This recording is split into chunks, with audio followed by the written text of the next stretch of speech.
भगवान कृष्ण कहते हैं दुखालय मशाश्वतम, यह शाश्वत दुख का घर है।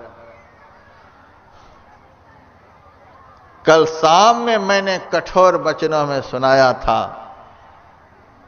भक्ति निश्चयनी मुक्ति की संत चढ़े सब धाय, अखंड सुख को प्राप्त करा देने वाली परमात्मा की भक्ति सीढ़ी के समान है। भक्ति रूपी सीढ़ी पर अखंड आनंद को पाने के लिए संत महापुरुष दौड़ करके चढ़ गए। संत अखंड आनंद को पाने के लिए, भक्त अखंड आनंद को पाने के लिए भक्ति रूपी सीढ़ी पर दौड़ते हुए चले जाते हैं। और संसार के लोग अखंड दुख भोगने के लिए भक्ति रूपी सीढ़ी पर से उतरते हुए संसार की तरफ दौड़े चले जा रहे हैं। सत्संग में जिसका मन नहीं लगे, ध्यान में जिसका मन नहीं लगे, भजन में जिसका मन नहीं लगे, यहां भी मन छटपटाता रहे, यहां से भी मन भागने के लिए करे, तो समझिए उसके कर्म में अखंड दुख लिखा हुआ है। वह अखंड दुख भोगने के लिए इस सीढ़ी पर से उतरता हुआ चला जा रहा है, भागता हुआ चला जा रहा है, अखंड दुख की ओर भाग रहा है। भजन को छोड़कर, ध्यान को छोड़कर, सत्संग को छोड़कर, अध्यात्म चिंतन को छोड़कर जो संसार की तरफ भाग रहा है, वह अखंड दुख की तरफ भाग रहा है। वह जो आशीर्वाद मांगने के लिए कभी कभी आता है, तो महात्मा की खोपड़ी खाने के लिए आता है। एक तरफ अखंड दुख की ओर भाग रहे हो, दूसरी तरफ महात्मा से दुख से मुक्त होने के लिए आशीर्वाद मांग रहे हो। संत लोग दौड़ रहे हैं उस अखंडता को पाने के लिए, उस शाश्वत शांति को पाने के लिए। बुढ़ापे में भी जैसे तैसे चढ़ते रहते हैं उस सीढ़ी पर, और संसार के लोग तरोताजा शरीर को पाकर के भी भक्ति के पौड़ी पर चढ़ने से कतराते उतर उतर कर अखंड दुख की दिशा में भाग रहे हैं। निराशा, इस संसार से सुख मिलेगा, इस आशा को छोड़ दीजिए। आज तक किसी को न मिला है न किसी को मिलेगा।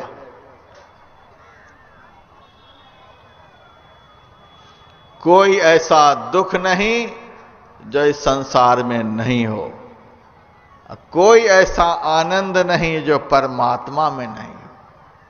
शाश्वत आनंद को पाना चाहते हैं तो अपने मन की दिशा को संसार से मोड़कर परमात्मा की तरफ जोड़ दीजिए, और शाश्वत दुख पाना चाहते हैं तो अपने मन को भजन से हटाकर संसार की तरफ जोड़ दीजिए। संसार में मन जुड़ा हुआ रहेगा तो दुख भोगने के लिए कमर कस लीजिए, माथे में कफन बांध लीजिए। शाश्वत आनंद पाना चाहते हैं तो साधु संत जहां मन को लगाने के लिए कहते हैं वहां मन को लगा दीजिए। चौथा सूत्र है निराशा। आशा एक राम जी से, दूजी आशा छोड़ दे। जिन्होंने भजन में मन को लगाया, जिन्होंने भगवान में मन को लगाया, जिन्होंने संत में मन को लगाया, जिन्होंने नाम में मन को लगाया, आज तक उन्हीं की आशा पूरी हुई है और जिन्होंने संसार में मन को लगाया उसकी आशा अधूरी ही यहां से चली गई।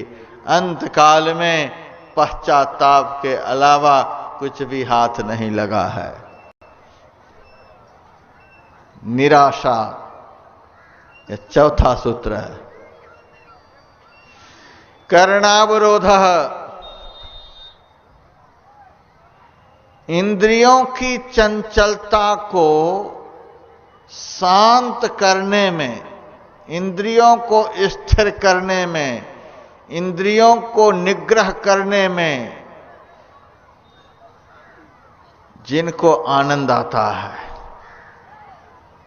इंद्रियों को विषयों के बाजार में नहीं जाने देने में जिनको आनंद आता है, यह पांचवा सूत्र है।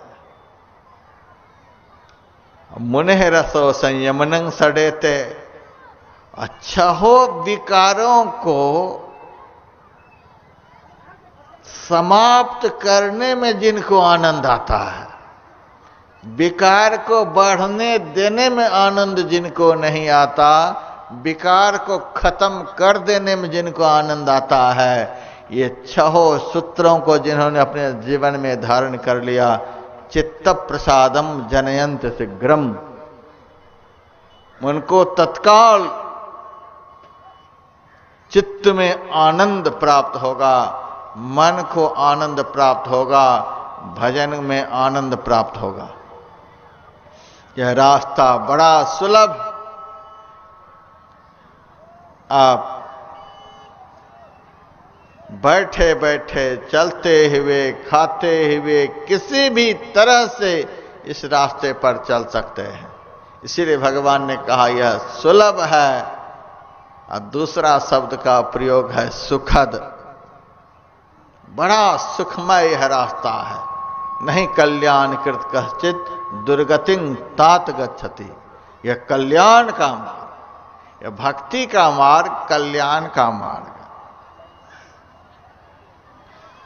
संत का संग आपने कर लिया, संत के पास आकर बैठ गए, संत की शरण में पहुंच गए, तो समझिए कि भक्ति के मार्ग पर, कल्याण के मार्ग पर हमने कदम रख दिए।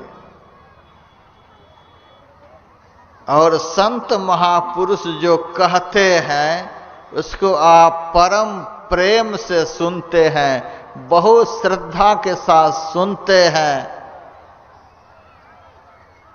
तो समझिए हम कल्याण के मार्ग पर अब चलने लग गए।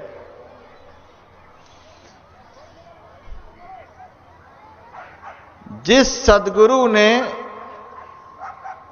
नाम का सुमिरन करने के लिए बतलाया, किसी पवित्र रूप का ध्यान करने के लिए बतलाया, कल्याण के मार्ग पर चलने के लिए बतलाया, ऐसे सद्गुरु के चरणों की सेवा, उनकी आज्ञा का परिपालन यदि अभिमान छोड़कर आप कर रहे हैं, तो समझिए कि कल्याण के मार्ग पर आप बहुत तेजी से बढ़ रहे हैं। संत महापुरुष जिसका गुणगान करने के लिए कहा, जिनका चिंतन मनन करने के लिए कहा, जिनकी प्रार्थना उपासना करने के लिए कहा, आप उनका गुणगान कर रहे हैं, उनकी आराधना उपासना में लगे हुए हैं, उनकी प्रार्थना करने में लगे हुए हैं, उनके गुण समूहों का वर्णन करने में लगे हुए हैं, तो समझिए हम कल्याण के मार्ग पर और अधिक तेजी से चल रहे हैं। संत के बताए हुए, सद्गुरु के बताए हुए नाम का श्रद्धा विश्वास के साथ चलते फिरते, उठते बैठते, सोते जागते आप जप कर रहे हैं, सुमिरन कर रहे हैं, तो समझिए कल्याण के मार्ग पर हम बहुत शीघ्रता से चल रहे हैं। संत ने अपनी दृष्टि को, अपने मन को, अपनी इंद्रियों को अंदर में जहां स्थिर करने के लिए बतलाया है, उस सांकेतिक स्थान पर दृष्टि मन को एकाग्र करने में आप लगे हुए हैं, तो समझिए कल्याण के मार्ग पर बहुत तेजी से चल रहे हैं। संत ने अपने मन को साधने का जो साधन बतलाया है, उस साधन में आप जुड़े हुए हैं, तो कल्याण के मार्ग पर आप शीघ्रता से चल रहे हैं। जो भगवत इच्छा से प्राप्त हुआ उसी में संतुष्ट हो रहे हैं। स्वप्न में भी किसी के दोषों को नहीं देख रहे हैं, तो समझिए कल्याण के मार्ग पर हम तेजी से चल रहे हैं। किसी के साथ छल कपट नहीं, किसी के साथ राग द्वेष नहीं, एकमात्र ईश्वर परमात्मा पर भरोसा रखते और दुनिया में किसी पर भरोसा नहीं। यदि ऐसी मानसिकता आपने बना ली है, तो समझिए कल्याण के मार्ग का अब अंत करने के लिए जा रहे हैं। यही भक्ति की 9वीं सीढ़ी है, यही भक्ति का 9वां अंग है, यही कल्याण का मार्ग है। जिन्होंने इस मार्ग का एक क्षण के लिए चिंतन भी किया है, इस मार्ग को देखने का भी प्रयास किया है, भगवान कृष्ण कहते हैं उसकी भी अधोगति, उसकी भी दुर्गति नहीं होगी। तो हम लोग